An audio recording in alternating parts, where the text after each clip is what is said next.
السلام علیکم۔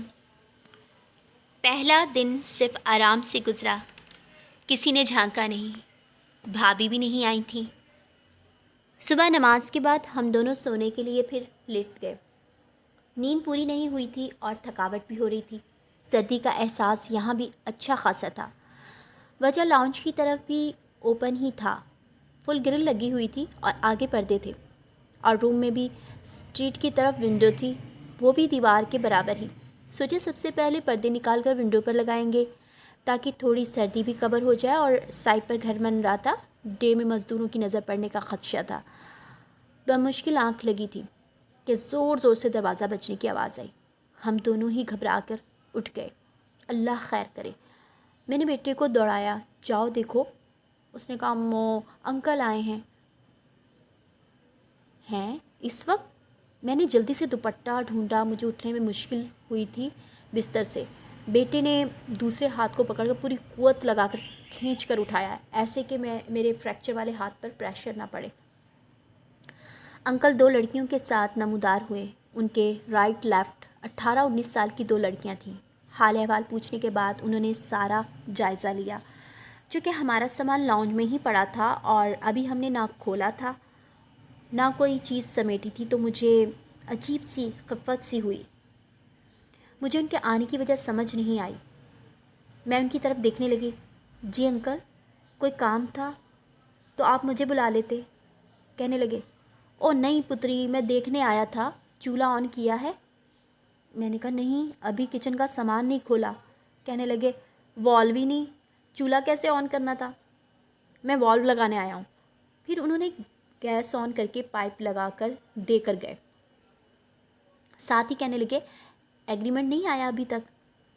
جی کل ہی تو شفٹ ہوئے ہیں، میری بھائی سے بات نہیں ہوئی، پوچھ کر بتاتی ہوں۔ ہاں اسے کہو آج دے جائے۔ چلو نہیں کڑیوں، جیسے آئے تھے ویسے چلے گئے۔ ہم پھر سونے کی غرض سے بستر میں جا پڑے۔ 10 منٹ بھی نہیں گزرے تھے گرل بجنے کی، پھر آواز آئی۔ میں نے بیٹے کو کہا جاؤ دیکھو۔ کہنے لگا اماں مجھ سے نہیں اٹھا جا رہا۔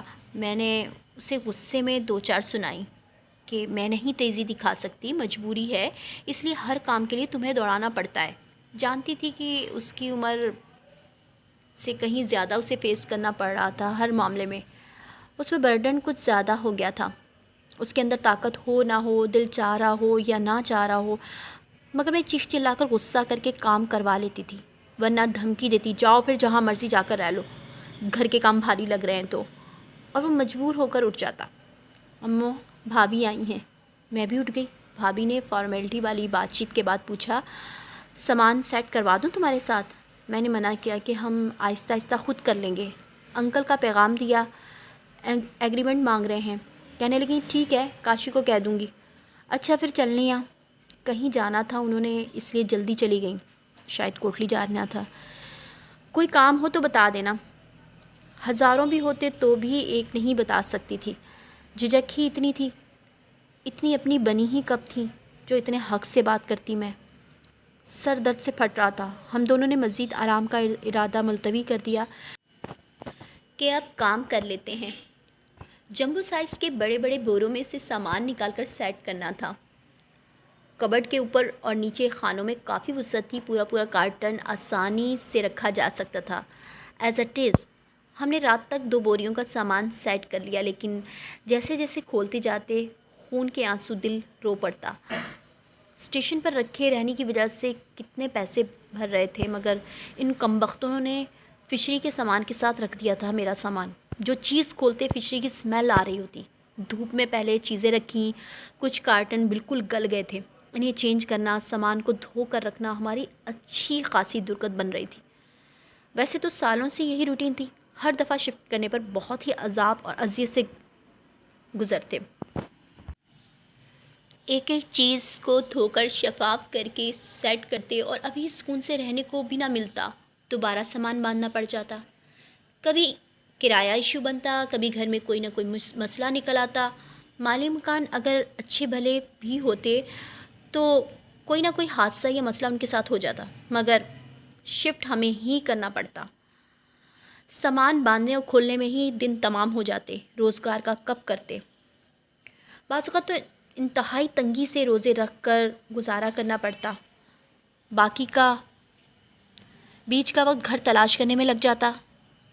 شروع کے چند سال اسٹیٹ والوں کے تھرو مکان دیکھتے تھے، مگر اتنے برے تجربے ہوئے کہ ہم نے توبہ کر لی کہ آئندہ ان ایجنٹ اور بروکرز کے تھرو مکان نہ ہی دکھیں۔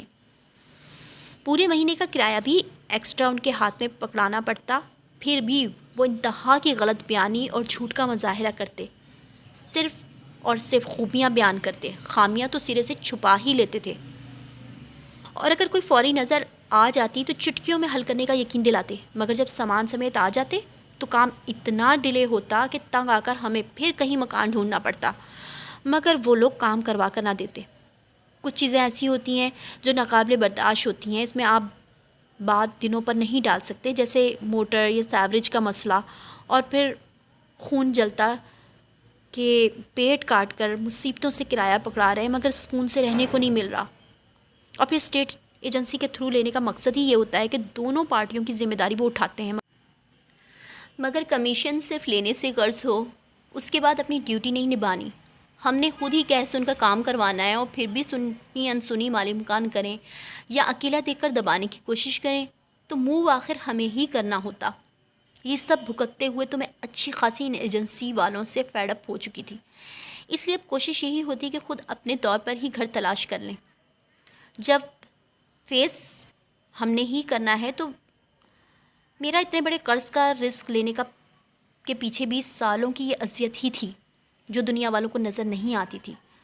دنیا والے تو چھوڑیں، مگر سگے خون کے رشتے ہی اندھے ہوئے پڑے تھے، جنہیں صرف اعتراضات اور باتیں کرنی آتی تھی۔ کس سے اپنا دکھ کہوں، کس سے شکایت کروں، لے دے کر بچے پر ہی کسر نکلتی یا اس رب کی طرف دیکھتی کہ اور کتنی لمبی آزمائش ہے اور کہاں اس کا اینڈ ہے۔ ہم نے بسکٹ سے ناشتہ کر لیا تھا کہ پکانے میں 3-4 گھنٹے لگیں گے۔ وقت کو ضائع کرنے کے بجائے سامان سیٹ کر لیتے ہیں، جتنا لیٹ کریں گے اتنا روزگار کے کام کے لیے بھی دیر ہوگی۔ قرض کی قسط کہاں سے سٹارٹ کریں گے؟ میں نے بیٹے سے وعدہ کیا کہ رات کو آپ کو نوڈلز بنا دوں گی۔ وہ نوڈلز شوق سے کھاتا تھا، سارا دن اسے کچھ نہ دو، صرف ایک ٹائم نوڈلز مل جائیں تو وہ گزارا کر لیتا تھا، خوشی خوشی۔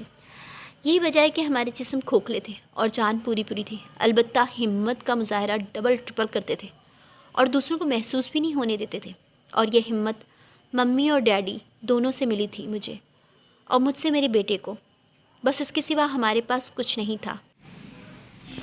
اگلے دن پھر سیم انداز اور سیم وقت انکل کی انٹری ہوئی۔ اب بھی وہ اپنی دونوں داسیوں کے ساتھ جو ان کے رائٹ لیفٹ کھڑی رہتی جلوہ گر ہوئے، چونکہ ہم پانی بوائل کر کے پیتے تھے اور یہ میرے بچپن سے روٹین تھی۔ جب چولہے کا انتظام نہ ہوتا یا سفر میں ہوتے تو پھر ہم مجبوراً پیوریفائی واٹر باہر سے منگوا لیتے۔ کھانا بے شک ہم کئی دن نہ کھائیں، مگر پانی ہم ضرور لے کر پی لیتے کہ اس کے بغیر گزارا نہیں تھا، اور اس کے لیے ایکوافینا، نیسلے یا داسانی صرف ہمارے گھر آتا۔ لیکن جیسے ہی چولہے کا انتظام ہوتا تو بوائل واٹر کو ترجیح دیتے۔ نماز کے بعد میں نے بیٹے سے چولہا کمرے میں رکھوا لیا کہ بار بار اٹھ کر کچن جانا مشکل لگ رہا ہے، جہاں نماز سے یہیں قریب ہی پانی کو بھی دیکھ لوں گی اور باٹلز بھی بھر کر رکھ لوں گی۔ تم سو جاؤ۔ گیس کا پائپ بہت لمبا تھا، روم تک بآسانی چلا گیا۔ انکل پہلے آتے ہی گیلری کی طرف گئے، روم میں جھانکا۔ میں انہیں پریشان ہو کر دیکھتی رہی۔ آپ کچھ تلاش کر رہے ہیں؟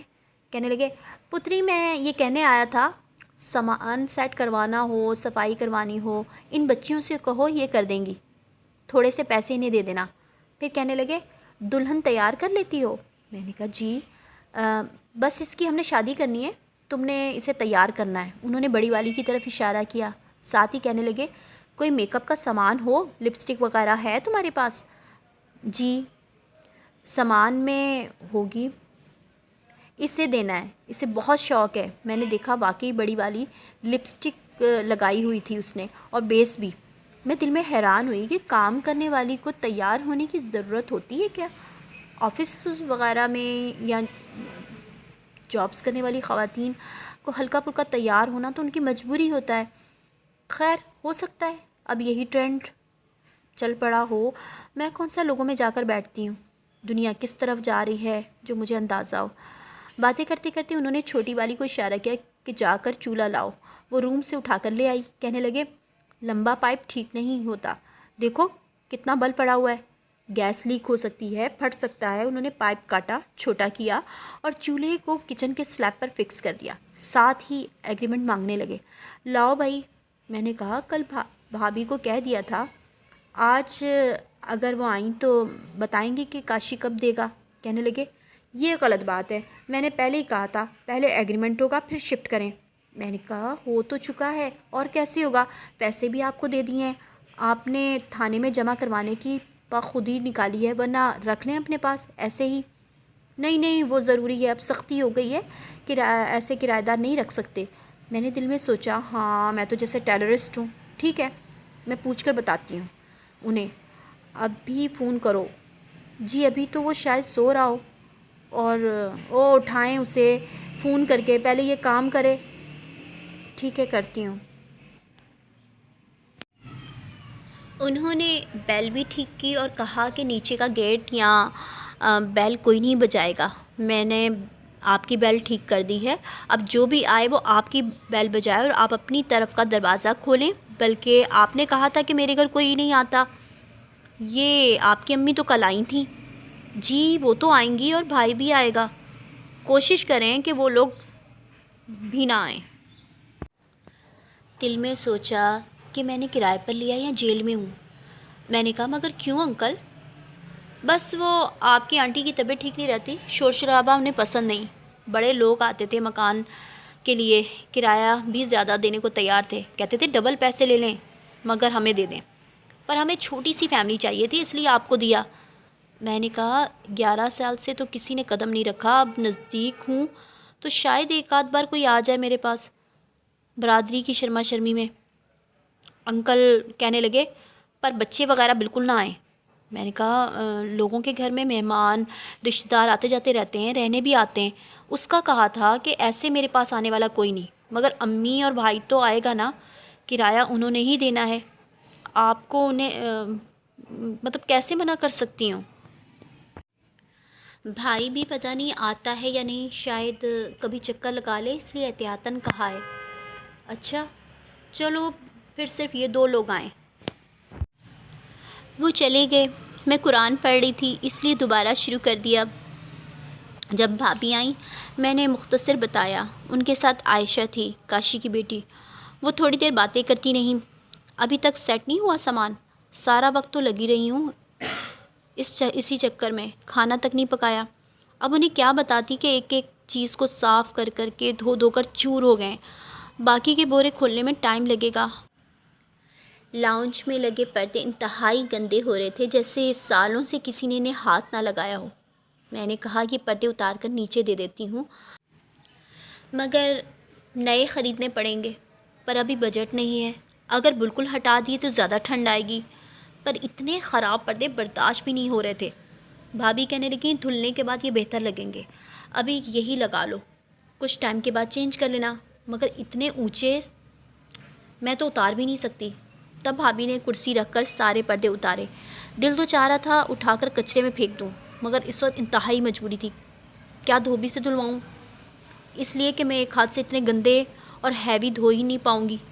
بیٹے کی مدد سے درمیانی قسم کا کام تو کر رہی تھی کسی نہ کسی طرح، کپڑے بھی دھلوا رہی تھی، مگر ہمارے تو بہت ہلکے پھلکے ہی مطلب گندے ہوتے تھے، صاف ہی ہوتے تھے، ایسے پردے وہ بھی نہیں دھو سکتا تھا، نچوڑنا تو اسے آتا ہی نہیں تھا، اور اس کا حل ہم یہ کرتے کہ ٹب میں نتھار کر ہلکا پھلکا نچوڑ کر تار پر ڈال دیتے تھے، جب اچھی طرح پانی ڈراپ ہو چکتا تو پھر پھیلا لیتے۔